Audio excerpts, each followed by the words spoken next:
নমস্কার বন্ধুরা, অনিফার্স world YouTube চ্যানেলে আপনাদেরকে স্বাগত। আজকের আমাদের ভিডিওর বিষয় চিট ফান্ড কোম্পানিগুলি থেকে টাকা ফেরতের অনলাইন অ্যাপ্লিকেশন। গত পরশু আমি একটি আপডেট দিয়েছিলাম, অ্যাপ্লিকেশন করা এখানে যাচ্ছে না। মূলত ওটিপি আসা নিয়ে একটা সমস্যা হচ্ছিল। মানে আপনারা ওটিপি বাটনে ক্লিক করার পরেও কিন্তু আপনাদের মোবাইলেতে দীর্ঘক্ষণ অপেক্ষা করার পরও ওটিপি আসছিল না, এবং সে কারণেই কিন্তু আপনারা অ্যাপ্লিকেশন সাকসেসফুল করতে পারছিলেন না। কিন্তু সেই সমস্যাটার সমাধান আজকে হয়ে গেছে। তাই আপনারা সিলেক্টেড 57টি কোম্পানির থেকে টাকা ফেরতের অনলাইন অ্যাপ্লিকেশন করতে পারবেন। অর্থাৎ আপনি যে যে কোম্পানিগুলির লিস্ট এখানে দেওয়া হয়েছে সেই কোম্পানির মধ্যে থেকে যে কোনো একটি বা একাধিক কোম্পানির যদি আপনি সার্টিফিকেট বা বন্ড কেনেন বা সেখানে যদি ইনভেস্ট করেন, তাহলে সেই কোম্পানির কাছ থেকে আপনি টাকা ফেরতের অনলাইন অ্যাপ্লিকেশন করতে পারবেন। তবে হ্যাঁ, তড়িঘড়ি টাকা ফেরতের জন্যই যে এই পোর্টালটি আবার চালু করা হয়েছে তা কিন্তু মোটেও না। টাকা কবে ফেরত পাবেন সেটা কিন্তু কেউ জানে না। তবুও আপনাদের কষ্টের টাকা ফেরত পাবার শেষ চেষ্টা এই অনলাইন অ্যাপ্লিকেশনটি চালু হয়েছে যখন, অতএব একবার করেই রাখুন। আবেদনের আগে কয়েকটি দরকারি ডকুমেন্টের কথা আপনাদেরকে বলে দিই, কারণ এই চিট ফান্ডের কেস বহুদিন হয়ে গেছে, অনেকেই হয়তো মারা গেছেন, অনেকের নামের পরিবর্তন হয়ে গেছে।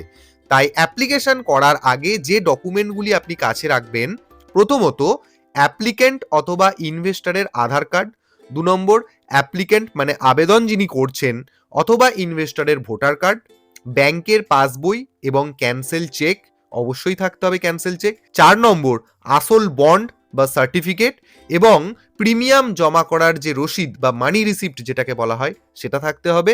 ডেথ সার্টিফিকেট লাগতে পারে, যদি ফার্স্ট ইনভেস্টর যিনি ছিলেন তিনি যদি মারা যান তবেই সেক্ষেত্রে ডেথ সার্টিফিকেট লাগবে। আর 6 নম্বর হচ্ছে, যদি আপনার নামে কোনো মিসম্যাচ থেকে থাকে তাহলে ম্যাজিস্ট্রেট এফিডেভিট কপিটা কিন্তু আপনাকে আপলোড করতে হবে। এই ডকুমেন্টসগুলো কাছে রাখলেই আপনি কিন্তু নির্ভাবনায় এখানে অ্যাপ্লিকেশন করতে পারবেন। তো যাই হোক, বর্তমানে আপনারা যে স্ক্রিনটা দেখতে পাচ্ছেন, দেখুন লেখা আছে জাস্টিস এসপি তালুকদার কমিটি। এই জায়গাটা থেকেই আপনাকে অ্যাপ্লিকেশনটা করতে হবে।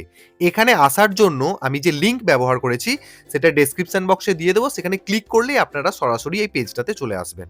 আসার পর এটা হচ্ছে জাস্টিস এসপি তালুকদার কমিটির হোম পেজ, এখান থেকেই সমস্ত কাজটা করা যাবে।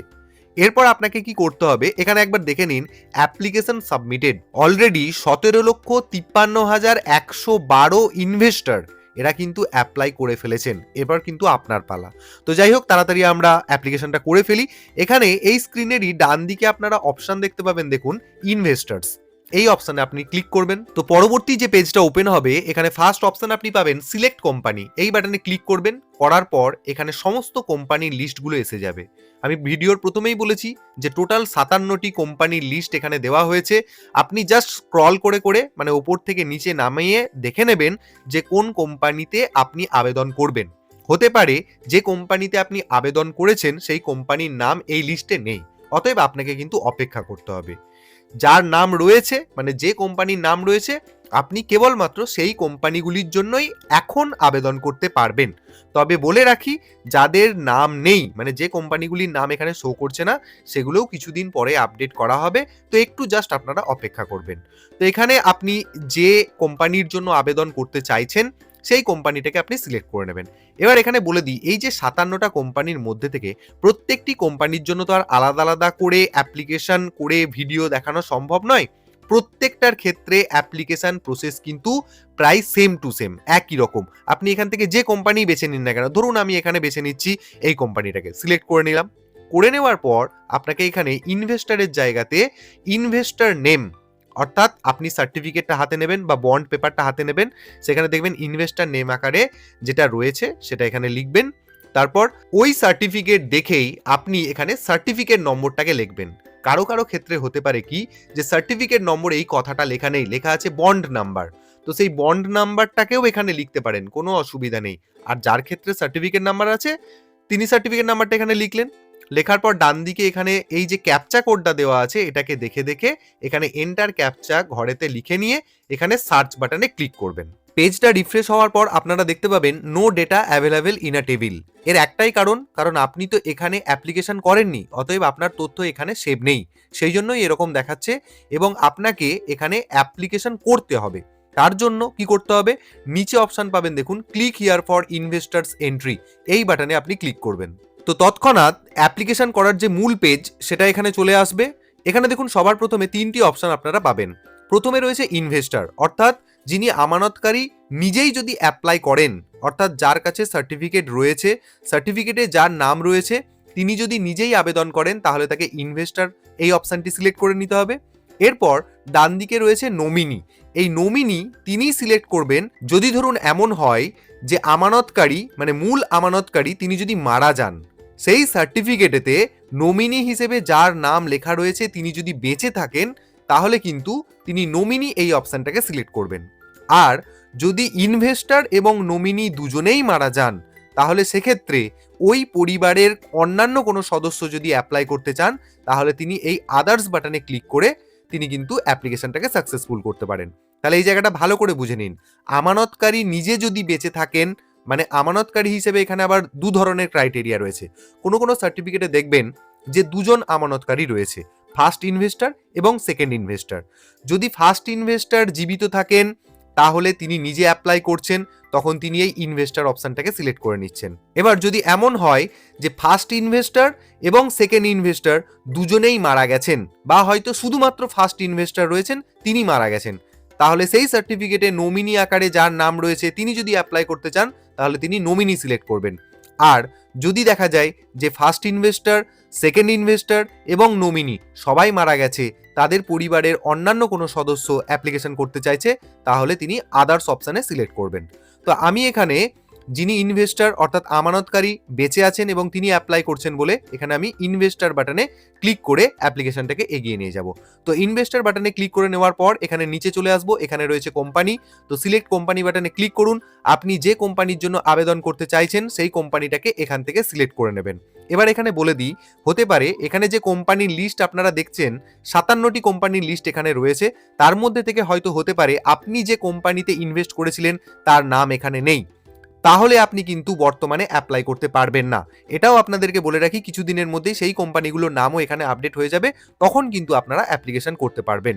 তো যাই হোক, আমি এখান থেকে যে কোনো একটি মানে যে কোম্পানিতে আমি ইনভেস্ট করেছিলাম সেই কোম্পানির নামটা এখান থেকে সিলেক্ট করে নিচ্ছি। তারপর হাতে বন্ড পেপারটা রয়েছে আমার বা সার্টিফিকেটটা রয়েছে, সেখান থেকে ফার্স্ট ইনভেস্টর আকারে বা ফার্স্ট অ্যাপ্লিকেন্ট আকারে যার নামটি লেখা রয়েছে তার নামটা এখানে লিখে দেবো, যেমন নামের স্পেলিং রয়েছে তেমনটা কিন্তু এখানে টাইপ করব। তারপর ডান দিকে চলে আসবো, এখানে রয়েছে এজ, তার সম্ভাব্য বয়স কত হবে সেটাকে এখানে সংখ্যায় লিখে দেবো। ধরুন ওনার বর্তমান বয়স 46, তো আমি 46 সংখ্যাটাকে টাইপ করে দিলাম। তারপর এখানে ডান দিকে চলে আসবো জেন্ডার, এখান থেকে জেন্ডার সিলেক্ট করে নিতে হবে, পুরুষ হলে মেল, মহিলা হলে ফিমেল, এবং পুরুষ মহিলা যদি কোনো কিছুই না হন তাহলে এখানে আদার সিলেক্ট করে নিতে হবে। তো আমি এখানে মেল সিলেক্ট করে নিচ্ছি। এরপর এখানে রয়েছে ফোন নাম্বার অ্যাজ পার আধার, আধারের সাথে সংযুক্ত যে মোবাইল নাম্বারটা সেই মোবাইল নাম্বারটাকে এই বক্সে আপনি লিখে ফেলবেন। লিখে ফেলার পর এখানে ভেরিফাই মোবাইল নাম্বারে ক্লিক করবেন। এরপরে যেটা হবে সেটা আমি একটু পরে আপনাদের সাথে শেয়ার করছি। তার আগে এখানে নমিনি আকারে যদি কেউ অ্যাপ্লাই করেন তিনি কিভাবে অ্যাপ্লাই করবেন সেটা একবার দেখে নিই। তো আমি নমিনি অপশানটাকে সিলেক্ট করলাম। নমিনিটাকে সিলেক্ট করার পর এখানে কিন্তু অ্যাজ ইউজুয়াল সেই কোম্পানিটাকে সিলেক্ট করে নিতে হবে। তো কোম্পানি আমি সিলেক্ট করে নিচ্ছি। তারপর যিনি নমিনি রয়েছেন অর্থাৎ সার্টিফিকেটটাতে নমিনি আকারে যার নাম রয়েছে তার নামটা এখানে লিখতে হবে, যেমন নামের বানান রয়েছে সেই অনুযায়ী নমিনির নাম এখানে লিখে ফেললেন। তারপর এখানে রয়েছে পার্সেন্টেজ অফ শেয়ার, কত শতাংশ শেয়ার ওই নমিনির জন্য রাখা রয়েছে সেটা যদি আপনি সার্টিফিকেটে দেখতে পান তাহলে সেটা এখানে লিখে ফেলতে হবে। পার্সেন্টেজ অফ শেয়ার অর্থাৎ কত শতাংশ শেয়ার তার জন্য বরাদ্দ করা হয়েছে বা তার জন্য দেওয়া হয়েছে সেটা এখানে টাইপ করে ফেলবেন।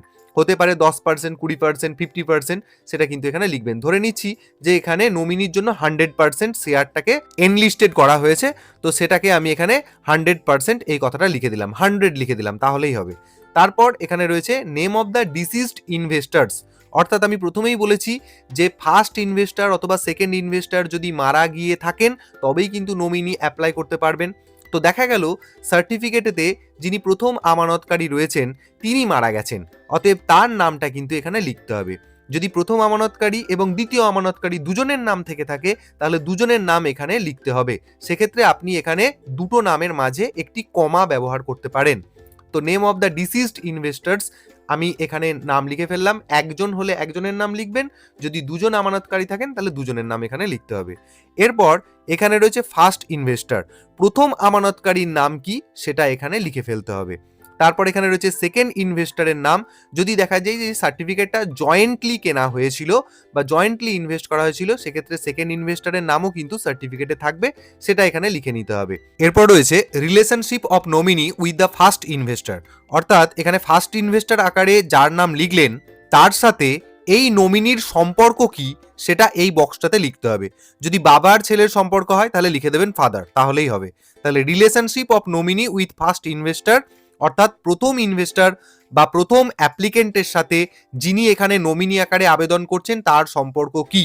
বাবা ছেলে হলে এখানে ফাদার লিখবেন, যদি মা আর ছেলে হয় তাহলে মাদার লিখবেন। এরকম যেমন সম্পর্কটা হবে সেই অনুযায়ী কিন্তু তার ইংরেজিটা লিখতে হবে এখানে। এরপর চলে আসছি আমরা date of the death of first investor. Nominee যেহেতু অ্যাপ্লাই করছে তাহলে ধরেই নেওয়া হচ্ছে যে যিনি ফার্স্ট হোল্ডার তিনি মারা গেছেন, অতএব তার মৃত্যু দিনটা মানে ডেথ সার্টিফিকেটে যে মৃত্যু তারিখটি লেখা রয়েছে সেটি এখানে লিখতে হবে। এখানে ক্লিক করবেন, এখান থেকে আপনি ক্যালেন্ডার পেয়ে যাবেন, সেই অনুযায়ী যেটা মৃত্যু দিন সেটা এখান থেকে আপনি সিলেক্ট করে নেবেন। তারপর ডান দিকে রয়েছে death of the second investor, অর্থাৎ যদি দেখা যায় যে সার্টিফিকেটে সেকেন্ড ইনভেস্টরও ছিলেন, তিনি মারা গেছেন, তাহলে তার মৃত্যুর দিনটা এখানে এই একই রকমভাবে এখানে ক্লিক করবেন, তাহলে ক্যালেন্ডার পাবেন, সেই ক্যালেন্ডার থেকে আপনি ডেথের যে দিন মৃত্যু দিন সেটা এখানে লিখবেন। যদি দেখা যায় যে সেকেন্ড ইনভেস্টর নেই তাহলে এখানে এই মৃত্যু দিন এটা সিলেক্ট করারও কোনো প্রয়োজন নেই, এই জায়গাটা ফাঁকা রেখে দিতে হবে, কোনো অসুবিধা নেই। তারপর name of the nominee printed in certificate. এরপর ব্যাপার হচ্ছে যে সার্টিফিকেটেতে নমিনির নামের বানানটা যেমন রয়েছে সেই নামের বানানটা এখানে লিখতে হবে।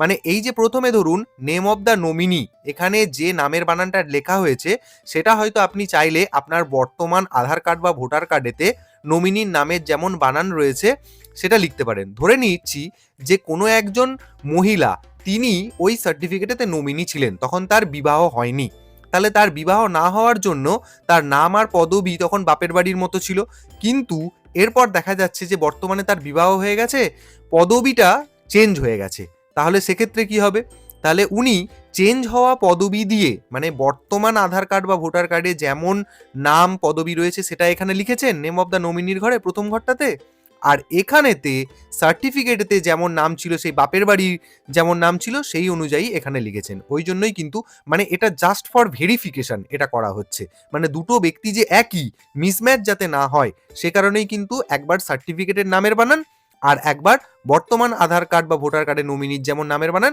সেটা লিখতে বলা হয়েছে। তাহলে এই জায়গাটা আশা করি আপনাদের কাছে ক্লিয়ার হয়েছে। সার্টিফিকেটেতে নমিনির নামের বানানটা যেমন রয়েছে সেই অনুযায়ী এখানে টাইপ করে দেবেন। তারপর এখানে নমিনির বয়স কত সেটা এখানে সিলেক্ট করে দেবেন।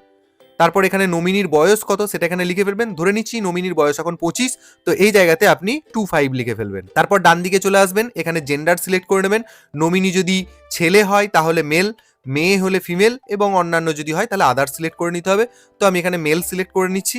আর এরপর রয়েছে নিচের দিকে ফোন নাম্বার অ্যাজ পার আধার, অর্থাৎ আধারের সাথে সংযুক্ত যে মোবাইল নাম্বারটি, মানে এখানে যিনি নমিনি আকারে আবেদন করছেন সেই নমিনির আধার কার্ডের সাথে সংযুক্ত যে মোবাইল নাম্বারটা সেটা এখানে দিতে হবে। দেওয়ার পর এখানে ভেরিফাই মোবাইল নাম্বারেতে ক্লিক করে মোবাইল নাম্বারটাকে ভেরিফিকেশন করতে হবে। এই জায়গাটাতেই একটা ওটিপি যাবে। তো আমি এই জায়গাটা পর্যন্ত করে কিন্তু স্টপ হয়ে গেছিলাম। আমি ইনভেস্টরের ক্ষেত্রেও এতটা করে অর্থাৎ এই মোবাইল নাম্বার ভেরিফিকেশনের জায়গাটাতে গিয়ে স্টপ হয়ে তারপর নমিনিটাতে এলাম, আবার নমিনিটাতেও এই জায়গাটাতে করে মানে এতদূর পর্যন্ত করে নিয়ে স্টপ হলাম। একই সাথে ভিডিওটা একটু বড় হবে কিন্তু আপনাদের টোটালটা কমপ্লিট হয়ে যাবে। এরপর যদি কেউ আদার্স আকারে সিলেক্ট করেন, অর্থাৎ ইনভেস্টর যদি একজন থাকে তিনি মারা গেছেন, যদি দুজন থাকে দুজনেই মারা গেছেন, বা কোনো একজন মানে সেকেন্ড ইনভেস্টর বেঁচে রয়েছেন, বা হতে পারে নমিনি এবং ইনভেস্টর দুজনেই মারা গেছেন, তাদের পরিবারের অন্য কোনো সদস্য এটার জন্য অ্যাপ্লাই করছেন, তাহলে তিনি আদার্স কথাটাকে সিলেক্ট করলেন। করার পর তার ক্ষেত্রে কি কি তথ্য দিতে হবে সেটাও এখানে দেখে নিন। এখানে একদমই নতুন কিছু নয়, যেমন নমিনির ক্ষেত্রে দেওয়া হলো ঠিক একই রকম, একটু একটা দুটো অপশন একটু আলাদা রয়েছে। তো যাই হোক, প্রথমেই সিলেক্ট কোম্পানি বাটনে ক্লিক করে কোম্পানিটাকে সিলেক্ট করলাম। তারপর নেম অফ দ্য সাকসেসর, দেখুন এই জায়গায় নমিনির নাম ছিল না, যেহেতু ইনভেস্টর এবং নমিনি দুজনেই মারা গেছে, অর্থাৎ সাকসেসর মানে ওই পরিবারের উত্তরাধিকারের নাম, তিনি কিন্তু তার বর্তমান ভোটার কার্ড বা আধার কার্ড বা বার্থ সার্টিফিকেট বা অ্যাডমিট কার্ডে যেমন নামের বানান রয়েছে সেইটা দেখে কিন্তু লিখবেন, মানে বর্তমানটা দেখে যিনি উত্তরাধিকারী হিসেবে আবেদন করছেন তিনি এখানে তার নামটা লিখবেন। তারপর পার্সেন্টেজ অফ শেয়ার, উত্তরাধিকারীর জন্য কত শতাংশ শেয়ার, এখানে 100%ই করা যাবে, যেহেতু নমিনি এবং ইনভেস্টর কেউই বেঁচে নেই তাহলে তার পুরো অংশটা তো সাকসেসরই পাবে না, সেই কারণে এখানটাতে 100 লিখে দিলেন। তারপর এখানে name of the deceased investors, অর্থাৎ যে দুজন ইনভেস্টার রয়েছেন বা একজন ইনভেস্টার রয়েছেন তারা সবাই মারা গেছে, অতএব তাদের নামগুলো কমা দিয়ে লিখে দেবেন। তারপর এখানে ফার্স্ট ইনভেস্টারের নাম আগের মতোই, এখানে সেকেন্ড ইনভেস্টারের নাম, তারপর নেম অফ দ্য নমিনি হিসেবে যার নামটা রয়েছে তার নামটা এখানে লিখতে হবে।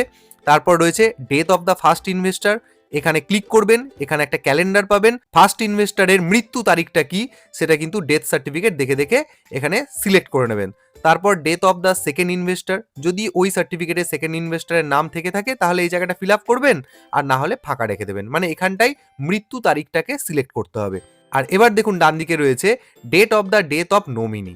তাহলে আশা করেই আপনারা বুঝতে পারছেন আমি প্রথম থেকে যেটা বলে আসছি, আদার্স তখনই সিলেক্ট করা যাবে যখন ফার্স্ট হোল্ডার, সেকেন্ড হোল্ডার এবং নমিনি সবাই মারা যাবে, তার আগে কিন্তু আদার্স দিয়ে অ্যাপ্লাই করা যাবে না। তাহলে এই জায়গাটাতে ডেথ অফ নমিনি মানে নমিনির মৃত্যু তারিখটা এখানে সিলেক্ট করে নিতে হবে। তো ক্লিক করবেন, এখান থেকে ক্যালেন্ডার পেয়ে যাবেন, ক্যালেন্ডারে এখানে ক্লিক করলে সালটা পেয়ে যাবেন, এর ওপর আবার ক্লিক করবেন তাহলে সব সালের লিস্টগুলো এসে যাবে, যেই সালে মারা গেছে সেই সালটাকে সিলেক্ট করবেন। ধরুন আমি 2022 সিলেক্ট করলাম, 2022-এর মার্চ মাস এখানে মারা গেছে সেটা সিলেক্ট করলাম, মার্চের ধরুন 10 তারিখ। তো এইভাবে আপনারা ডেটটাকে সিলেক্ট করে নিতে পারবেন। ঠিক একইভাবে এবার বলছে দেখুন নিচের দিকে relationship of successor with first investor, এখানে যা কিছু ক্যালকুলেশন হচ্ছে সবই কিন্তু সার্টিফিকেটে যিনি ফার্স্ট ইনভেস্টার বা ফার্স্ট অ্যাপ্লিকেন্ট রয়েছেন তার সাথে ক্যালকুলেশন করা হচ্ছে। এখানে বলা হচ্ছে যিনি সাকসেসর বা উত্তরাধিকারী হিসেবে অ্যাপ্লাই করছেন তার সাথে ফার্স্ট ইনভেস্টারের সম্পর্ক কি, দাদু বা নাতি ইত্যাদি হতে পারে, তিনি এখানে গ্র্যান্ডফাদার লিখতে পারেন। তারপর ডান দিকে চলে আসবেন name of the successor printed in certificate. এবার এক্ষেত্রে দেখা যায় কি যে সার্টিফিকেটে সাকসেসরের নাম প্রিন্ট নেই, থাকারও কথা নয়, কারণ যিনি প্রথম সার্টিফিকেটটা কিনেছিলেন তিনি বড়জোর নমিনি পর্যন্ত নাম ইনভেস্ট করবেন, কিন্তু তারপরে আবার সাকসেসর এটা থাকার কথা নয়। যদি অফিসিয়ালি কোথাও থেকে থাকে তাহলে সেটা একটু খোঁজ নিয়ে আপনাকে এখানে লিখতে হবে। যাই হোক, এখানে প্রিন্টেড ইন সার্টিফিকেট বলেছে, কিন্তু সাকসেসরের নাম এমনি নর্মালি যেমন আধার ভোটার কার্ড দেখে লিখছেন সেই অনুযায়ী লিখে দেবেন। তারপর সাকসেসরের বয়সটা এখানে সংখ্যায় লিখে দেবেন, ধরে নিচ্ছি সাকসেসরের বয়স হচ্ছে 24, তো 24 এখানে আমি টাইপ করে দিলাম। তারপর এখানে নিচের দিকে একই রকম ভাবে জেন্ডার সিলেক্ট করতে হবে, আধার কার্ডের সাথে যে সংযুক্ত মোবাইল নাম্বার রয়েছে সেটা এখানে দিতে হবে, দেওয়ার পর এখানে ভেরিফাই মোবাইল নাম্বারে ক্লিক করতে হবে। এতটা পর্যন্ত কিন্তু সবার ক্ষেত্রেই আমি দেখিয়ে দিলাম। এরপর বাকি যে অংশটা আসবে সেটা কিন্তু ইনভেস্টরের ক্ষেত্রেও যা, নমিনির ক্ষেত্রেও তাই এবং আদার্সের ক্ষেত্রেও তাই। তাই আমি আলাদা আলাদা করে আর দেখাচ্ছি না, যতটুকু আলাদা আলাদা ছিল সেই অংশটুকু আমি দেখিয়ে দিলাম। এরপর আমি পুনরায় একদম ইনভেস্টর অপশানে আবার চলে যাচ্ছি। তো তাহলে দেখে নিন আমি আবার ইনভেস্টরের জায়গাতে চলে এলাম। ইনভেস্টরের জায়গাতে এসে যে জায়গাটাতে আমি ছেড়ে দিয়েছিলাম সেই জায়গাটাতে এখানে ফোন নাম্বার যেটা আধারের সাথে যুক্ত আছে সেটা এখানে টাইপ করে নিয়ে ভেরিফাই মোবাইল নাম্বার বাটনটাতে ক্লিক করছি। তাহলেই আপনাদের মোবাইলে একটা ওটিপি যাবে এবং আপনাকে ওটিপি চেক করার জন্য বলবে মোবাইলে। তো এখানে ওকে বাটনে ক্লিক করে এটাকে সরিয়ে দেবেন এবং মোবাইলে যে ওটিপিটা গেল সেটাকে এন্টার ওটিপির ঘরে লিখে নিয়ে এখানে ভেরিফাই বাটনে ক্লিক করবেন। তো দেখুন ওটিপি ভ্যালিডেট হয়ে গেল, তো আপনি এখানে ওকে বাটনে আবার ক্লিক করে দেবেন। তো দেখে নিন আপনাকে দেখিয়ে দেবে যে আপনার মোবাইল নাম্বার ভেরিফাইড হয়ে গেছে, এরকম একটা সবুজ বাটন এসে যাবে, অর্থাৎ আপনার মোবাইল নাম্বার ভেরিফিকেশন সাকসেসফুল হয়েছে। এরপর এখানে রয়েছে আধার নাম্বার, যিনি আবেদন করছেন সেটা যদি ইনভেস্টর হন তাহলে এক্ষেত্রে ইনভেস্টরের আধার নাম্বার এখানে দিতে হবে, যদি নমিনি হন তাহলে এই জায়গায় নমিনির আধার নম্বর দিতে হবে। এবং ডান দিকে রয়েছে আইডেন্টিটি টাইপ, এখানে সিলেক্ট আইডেন্টিটি এই বাটনে ক্লিক করুন, এখান থেকে নিজস্ব সচিত্র পরিচয়পত্র একটি দিতে হবে। 4টি অপশন রয়েছে, তো এখান থেকে driving licence, pan card, passport, voter card যেটা আপনার কাছে অ্যাভেলেবেল আছে সেটা আপনি এখানে দিয়ে দিলেন। দেওয়ার পর ডান দিকে সঙ্গে সঙ্গে যে আইডেন্টিটি কার্ডটা আপনি এখানে সিলেক্ট করলেন তার নাম্বারটা এখানে দিতে হবে, অর্থাৎ আমি এখানে ভোটার কার্ড সিলেক্ট করেছি, ভোটার কার্ডের নম্বরটা এখানে দিয়ে দিতে হবে। তারপর চলে আসবেন সেকেন্ড ইনভেস্টারের জায়গাতে, যদি সার্টিফিকেটে সেকেন্ড ইনভেস্টার থাকে তবেই এই জায়গাটা ফিল আপ করবেন, না হলে করার দরকার নেই। ঠিক একইভাবে সেকেন্ড ইনভেস্টার আছে ধরে নিচ্ছি, তো সেকেন্ড ইনভেস্টারের নেম এখানে দিয়ে দিলেন, তার বয়সটা এখানে সংখ্যায় টাইপ করে দিলেন, তারপর তার জেন্ডার এখানে সিলেক্ট করে নিলেন, মেল ফিমেল আদার্স রয়েছে যেটা হবে সেটা সিলেক্ট করে নেবেন। তারপর এখানে সেকেন্ড ইনভেস্টরের মোবাইল নাম্বারের সাথে যে আধার নম্বর সংযুক্ত রয়েছে, মানে আধারের সাথে মোবাইল নাম্বার যেটা সংযুক্ত রয়েছে সেই মোবাইল নাম্বারটাকে এখানে দিয়ে দেবেন। সেকেন্ড ইনভেস্টরের মোবাইল নাম্বার ভেরিফিকেশন কিন্তু এখানে করা হবে না। বসানোর পর এখানে সেকেন্ড ইনভেস্টরের আবার একটা আইডেন্টিটি দিতে হবে। তার জন্য সিলেক্ট আইডেন্টিটি বাটনে ক্লিক করুন। ধরুন ইনি ভোটার কার্ডই দিতে চাইছেন, ভোটার কার্ডটাকে সিলেক্ট করলাম, করার পর এখানে ওনার অর্থাৎ সেকেন্ড ইনভেস্টরের ভোটার কার্ডের নাম্বারটা এখানে দিয়ে দিলাম। দেওয়ার পর এখানেতে সেকেন্ড ইনভেস্টরের আধার কার্ডের নাম্বার বসালাম। তারপর এখানেতে ওনার বাবার নাম অথবা স্বামীর নাম যেটা অ্যাভেলেবেল থাকবে আর কি সেটা এখানে দিয়ে দেবেন। তারপর অ্যাড্রেস লিখবেন, মানে গ্রাম, পোস্ট, জেলা, থানা, পিনকোড ইত্যাদি ইত্যাদি এখানে বসিয়ে দেবেন। বসানোর পর এখানে রয়েছে স্ট্রিট বা রাস্তা, যদি রাস্তার নাম কোনো কিছু থাকে সেটা বসিয়ে দেবেন। না থাকলেও যা হোক কিছু একটা লিখবেন, ফাঁকা রাখবেন না। তারপর এখানেতে ভিলেজ, টাউন অথবা সিটি, গ্রাম অথবা শহরের নাম লিখবেন। পোস্ট অফিসের নাম এখানে টাইপ করবেন।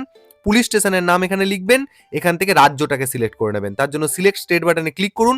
এবার ধরুন আমি পশ্চিমবঙ্গ থেকে অ্যাপ্লাই করছি, তাই আমি এখানে সবার শেষে এসে ওয়েস্ট বেঙ্গলটাকে সিলেক্ট করে নিলাম।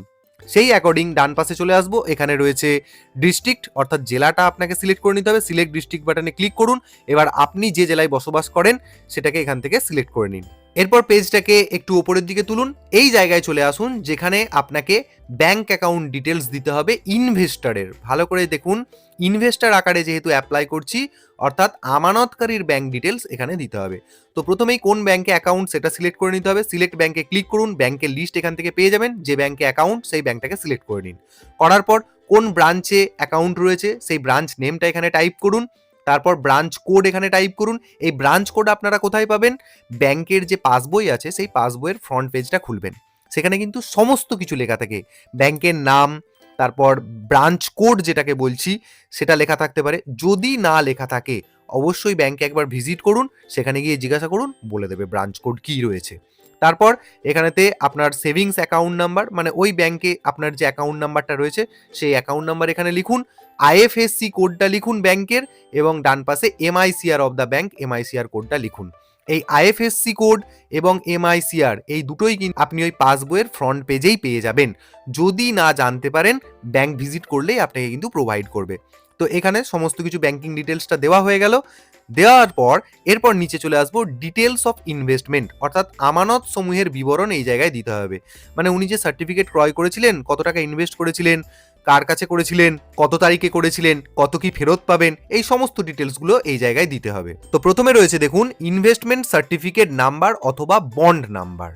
এখানে এই বক্সটাতে যে সার্টিফিকেটটি আপনার কাছে অ্যাভেলেবেল রয়েছে সেখান থেকে ভালো করে কোথায় লেখা আছে সার্টিফিকেট নাম্বার, কোনো সার্টিফিকেটে লেখা থাকতে পারে বন্ড নাম্বার। যেখানে সার্টিফিকেট নাম্বার আছে সেই সার্টিফিকেট নাম্বারটা এখানে লিখতে পারেন। কোনো সার্টিফিকেটে যেমন বন্ড নাম্বার লেখা আছে সেটা আপনাকে এখানে লিখতে হবে। আমি একটা সার্টিফিকেট এক্সাম্পল আকারে আপনাদেরকে দেখাবো, যেটা থেকে আপনাদের কাছে ক্লিয়ার হয়ে যাবে যে কোন কথাটা বা কোন সার্টিফিকেট নাম্বার বা বন্ড নাম্বারটা আসলে এখানে টাইপ করতে হবে। তো যাই হোক, সার্টিফিকেট নাম্বার বা বন্ড নাম্বার লেখা হয়ে গেল।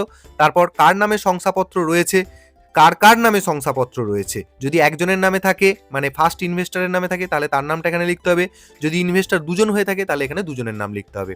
আমানতের তারিখ ঠিক একই রকম ভাবে আপনারা জাস্ট সার্টিফিকেটটা হাতে নেবেন, দেখবেন কত তারিখে ওই সার্টিফিকেট, মানে সেখানে আমানত বা ইনভেস্টমেন্ট আপনারা করেছিলেন সেই তারিখটা আপনাকে এখানে ক্যালেন্ডার থেকে নির্বাচন করে নিতে হবে। তারপর এখানে রয়েছে আমানতের পরিমাণ, অর্থাৎ কত টাকা আপনি ইনভেস্ট করেছিলেন।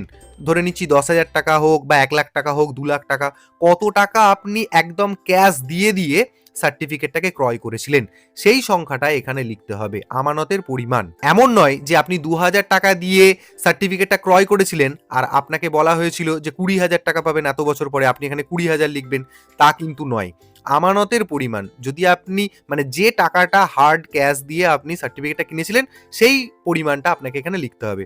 এরপর আমানত শেষ হওয়ার তারিখ, মানে সার্টিফিকেট ম্যাচুরিটি যেদিন হবে সেই ডেটটা নিশ্চয়ই ওখানে মেনশন করা আছে, সেটা আপনাকে এখানে টাইপ করতে হবে। সব আমি দেখিয়ে দেবো একটা সার্টিফিকেট দিয়ে, যাতে আপনাদের সুবিধা হয়। এরপর কোম্পানি থেকে কত টাকা পাওয়া গেছে, মানে আপনি যে টাকাটা ইনভেস্ট করেছিলেন, হতে পারে মানি ব্যাক পলিসি ছিল, তো মাসে মাসে কিছু টাকা হয়তো পেয়েছেন, সেটাকে কিন্তু আপনাকে সঠিকভাবে এখানে লিখতে হবে। আর যদি কোনো টাকা না পান তাহলে এখানটা জিরো বসিয়ে দেবেন। তারপর এখানে রয়েছে দেখুন কতটা মূল টাকা ফেরত পাওয়া যায়নি যে টাকা আপনি দাবি করেছেন। মানে ধরুন আপনি 2 লাখ টাকা ইনভেস্ট করেছিলেন, সেই 2 লাখ টাকার আপনি 1 টাকাও ফেরত পাননি, তাহলে আপনি এখানে 2 লাখ লিখে দেবেন। আর ডান দিকে রয়েছে কত টাকা প্রাপ্য।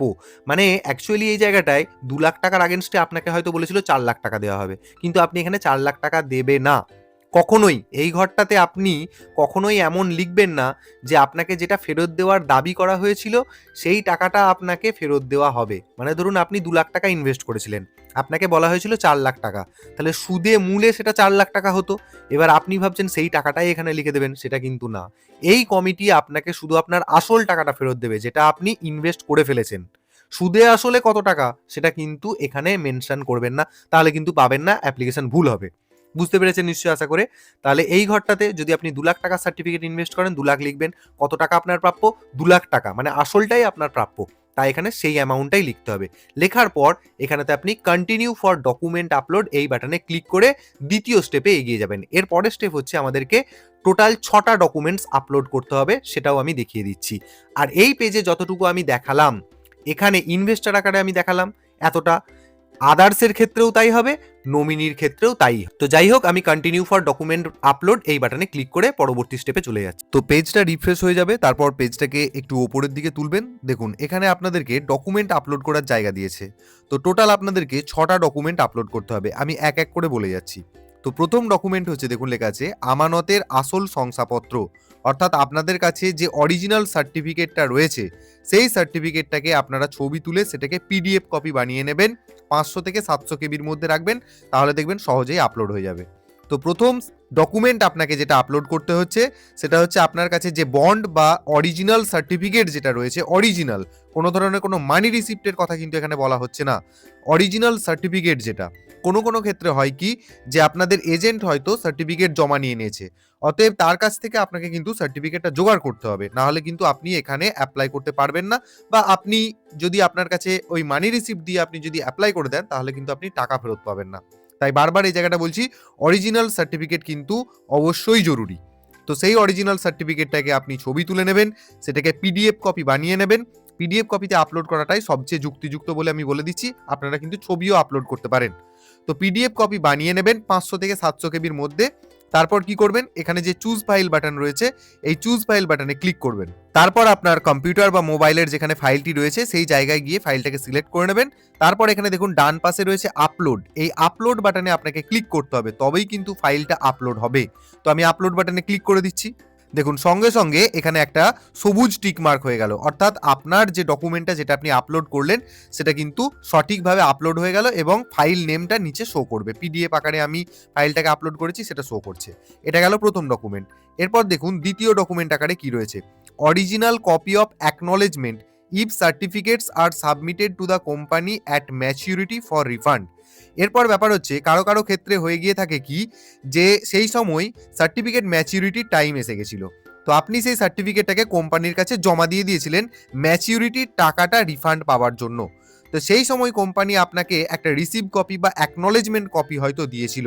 এটা কিন্তু সবার ক্ষেত্রে নয়, যাদের ক্ষেত্রে এরকম ঘটেছিল যে ম্যাচিউরিটি টাইম এসে গেছিল সেই সময় আপনারা অরিজিনাল সার্টিফিকেটটা কোম্পানিকে জমা দিয়ে দিয়েছিলেন, তার পরিবর্তে রিসিভ আকারে আপনাকে একটা অ্যাকনলেজমেন্ট কপি দেওয়া হয়েছিল, সেই অ্যাকনলেজমেন্ট কপিটা এখানে সাবমিট করতে হবে বা এখানে আপলোড করতে হবে।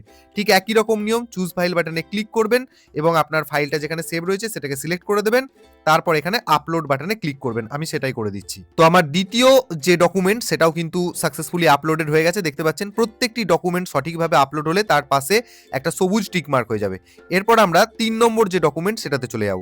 দেখুন এখানে 3 নম্বর ডকুমেন্ট বলা হচ্ছে যে original of identity proof any of the following.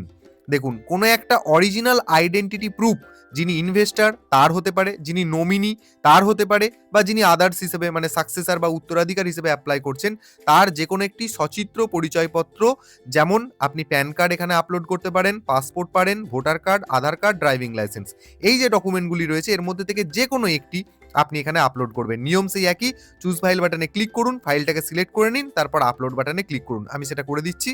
আর তারপরে 4 নম্বর ডকুমেন্টের কথা কি বলা হচ্ছে দেখুন, অরিজিনাল অফ অ্যাড্রেস প্রুফ।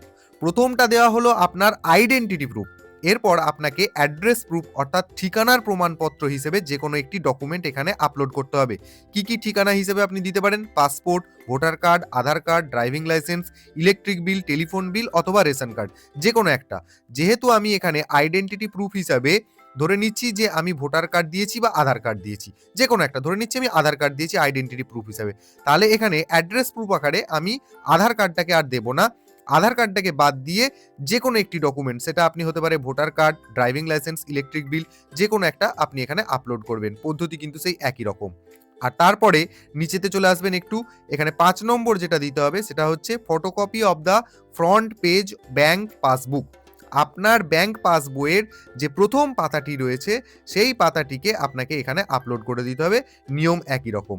৬ নম্বরে যেটা করতে হবে, ফটোকপি অফ চেক ফয়েল অথবা ক্যান্সেলড চেক ফয়েল। আপনার কিন্তু চেক থাকা বাধ্যতামূলক। যে চেক বইয়ে আপনি একটি চেক বইয়ের পেজটাকে কি করবেন, আড়াআড়িভাবে লিখে দেবেন ক্যান্সেলড, দিয়ে লিখে সেটাকে ছবি তুলে নেবেন। ছবি তুলে সেটাকে পিডিএফ বানিয়ে নেবেন, বানিয়ে নিয়ে সেটাকে এখানে আপলোড করে দেবেন। ভালো করে দেখে নিন, এখানে কিন্তু দ্বিতীয় কোনো অপশান নেই। এমন হয় কারো কারো ক্ষেত্রে যে চেক বই থাকে না, তাহলে সেক্ষেত্রে আপনি কি করবেন? চেক বই না থাকলে তখন তো আপনার আর করার কিছু নেই। তখন আপনি ওই ব্যাংকের পাসবইয়ের ফ্রন্ট পেজটাকেই এখানে আপলোড করবেন। কিন্তু যদি থেকে থাকে আপনার চেক বই, তাহলে সেই চেক বইয়ের কোনো একটি পেজে আপনি আড়াআড়িভাবে ক্যান্সেলড কথাটা লিখে দেবেন। এই যে দেখুন এখানে লেখা আছে ক্যান্সেলড, CANCELLED, এটা লিখে সেটাকে ছবি তুলে পিডিএফ বানিয়ে এখানে আপলোড করে দেবেন। তো আমি প্রত্যেকটি ডকুমেন্ট এখানে আপলোড করে দিচ্ছি। এরপর নিচের দিকে চলে আসবেন, দেখবেন এখানে আপনাকে আরেকটা ছবি আপলোড করার কথা বলা হচ্ছে। রয়েছে দেখুন লেখা upload self photograph and identity proof, মানে নিজের ছবি এবং পরিচয়পত্র আপলোড করুন। কিভাবে করবেন? দেখুন এখানে নিয়ম হচ্ছে যে আপনাকে কোনো একটি ফাঁকা দেওয়ালের কাছে দাঁড়াতে হবে, বা পিছনে পর্দা থাকতে পারে, পরিষ্কার পর্দা। তারপর আপনি সোজা হয়ে দাঁড়িয়ে হাতেতে নিজের যে কোনো একটি সচিত্র পরিচয়পত্র, ধরুন ডান হাতে আপনি নিজের একটি সচিত্র পরিচয়পত্র হিসেবে আধার কার্ড বা ভোটার কার্ডটাকে ধরলেন, ক্যামেরার দিকে তাকালেন। আর আপনি যেটা করতে পারেন, আপনার যদি সার্টিফিকেটটা হাতের কাছে থেকে থাকে তাহলে সেটা আর একটা হাতে নিয়ে আপনি সেটার ছবি তুলে নেবেন। ছবিটা কিরকম ভাবে তুলবেন এখানে একটা এক্সাম্পল আকারে দেওয়া হয়েছে, সেটা দেখার জন্য এই যে লাল কালারের বাটনটা দেখতে পাচ্ছেন, এখানে ক্লিক করুন। ছবি কিভাবে তুলতে হবে সেটার এক্সাম্পল কিন্তু এখানে দিয়ে দিয়েছে। দেখুন এখানে দাঁড়িয়ে আছে, পিছনে ফাঁকা পর্দা বা পরিষ্কার পর্দা, হাতে দেখুন আধার কার্ড বা ভোটার কার্ডের ছবি রয়েছে। কিন্তু আমি আপনাদেরকে বলবো, এক হাতে আধার কার্ড বা ভোটার কার্ডের যেমন ছবি নিচ্ছেন ঠিক আছে, কিন্তু অন্য হাতে যদি আপনার সার্টিফিকেটটা থেকে থাকে সেটাও কিন্তু আপনি নেবেন, তারপরে এইরকম ভাবে ছবি তুলবেন। আর হ্যাঁ বলে দিই, ছবিটা যেন খুব বেশি সাইজের না হয়ে যায়, ওই 500 থেকে 700 কেবির মধ্যে হয়। এই ছবিটাকে কিন্তু পিডিএফ করবেন না, যেমন জেপিইজি বা জেপিজি ফরম্যাট হয় সেরকম। মানে অন্যান্য যে ডকুমেন্টসগুলো আমরা পিডিএফ আকারে আপলোড করলাম, এই ছবিটাকে কিন্তু পিডিএফ করবেন না, এটা যেন সাধারণত জেপিজি বা জেপিইজি ছবি হয়। তো এই ধরনের ছবি তুলে নেবেন। নেওয়ার পর এখানে এই যে চুজ ফাইল বাটনে আপনি ক্লিক করবেন, তাহলেই আপনি আপনার গ্যালারিতে পৌঁছে যাবেন। সেখান থেকে আপনি ছবিটাকে সিলেক্ট করে নেবেন। তো সিলেক্ট করে নেওয়ার পরই দেখবেন যে ছবিটা এই জায়গাটায় শো করছে। আমি জাস্ট এখানে এক্সাম্পল আকারে সার্টিফিকেটটাকে দিয়েছি তাই, কিন্তু এই জায়গায় আপনাকে ওই যে ছবিটা একটু আগে তুললেন সেটা দিতে হবে। ছবিটা এখানে শো করবে। ছবিটা কিন্তু এখনো আপলোড হয়নি। ছবিটাকে আপলোড করার জন্য আপনাকে কি করতে হবে, নিচে নীল কালারের আপলোড বাটন দেখতে পাবেন, এই আপলোড বাটনে ক্লিক করে দেবেন। তাহলেই ছবিটা আপলোড হয়ে যাবে, ব্যাস। এরপর আপনাকে যেটা করতে হবে, ওপরের দিকে একটু চলে আসবেন, আসার পর এই যে upload self photograph and identity proof, এর পাশে একটা চেক বক্স দেখতে পাবেন। এই চেক বক্সটা একটা টিক করে দেবেন, তাহলে দেখবেন একটা নীল টিক মার্ক হয়ে গেছে। তারপর আবার পেজটাকে তুলবেন, আবার একটা চেক বক্স দেখতে পাবেন, এটাকেও টিক করে দেবেন। আরও একটা চেক বক্স রয়েছে নিচের দিকে, এটাকেও টিক করে দেবেন। টোটাল 3টি চেক বক্স রয়েছে, 3টেতেই টিক মার্ক দিয়ে দিতে হবে। দেওয়ার পর এখানে সাবমিট বাটনে আপনাকে ফাইনালি ক্লিক করতে হবে। তো দেখুন সঙ্গে সঙ্গে দেখিয়ে দেবে ইনভেস্টর সেভড সাকসেসফুলি, অর্থাৎ আপনার অ্যাপ্লিকেশন কিন্তু সাকসেসফুলি করা হয়ে গেল। এরপর আপনাকে ওকে বাটনে ক্লিক করে দিতে হবে। তো এরপর আপনি যে অ্যাপ্লিকেশন সাকসেসফুলি করে ফেললেন, করার পর সেই অ্যাপ্লিকেশনটা ভেরিফাই হলো কিনা বা রিজেক্ট হলো কিনা বা আপনি টাকা পেতে পারেন কিনা, সেই সমস্ত কিছুই আপনি জানতে পারবেন কোথা থেকে। আমরা যখন ফর্ম ফিল আপ শুরু করেছিলাম, একদম প্রথম যে পেজ, জাস্টিস এসপি তালুকদার কমিটির যে হোম পেজ, সেই জায়গাটাতে আমরা এসে গেছি। এখান থেকে আপনাকে আবার কি করতে হবে, এই ইনভেস্টার্স বাটন যেখান থেকে আমরা ফর্ম ফিল আপটা করছিলাম সেই জায়গায় ক্লিক করতে হবে। করার পর এখানেতে আপনাকে সিলেক্ট কোম্পানি আবার অপশন দেবে, এখান থেকে নিজের কোম্পানিটাকে সিলেক্ট করে নেবেন। তারপর এখানে রয়েছে ইনভেস্টর নেম দিয়ে দেবেন। তারপর ডান দিকে রয়েছে সার্টিফিকেট নাম্বারটাকে দিয়ে দেবেন। তারপর এখানে যে ক্যাপচা কোডটা রয়েছে সেটাকে এখানে এন্টার ক্যাপচার ঘরেতে দিয়ে এখানে সার্চ বাটনে ক্লিক করবেন। তাহলে এই টোটাল ডিটেলটা এখানেতে চলে আসবে। Certificate number, type, name, profile, update, link ইত্যাদি সমস্ত কিছুই চলে আসবে। তো আশা করছি এই ভিডিওটা আপনাদের খুবই উপকারে আসবে। যারা এই ধরনের চিটফান্ড কোম্পানিগুলিতে আবেদন করেছিলেন তাদের সাথে অবশ্যই ভিডিওটি আপনারা শেয়ার করুন, কারণ সকলেই উদ্বিগ্ন হয়ে আছেন টাকা পাওয়ার জন্য। আর যদি আমার এই ভিডিওটি ভালো লেগে থাকে তাহলে আমার চ্যানেলটিকে সাবস্ক্রাইব করে নিতে ভুলবেন না।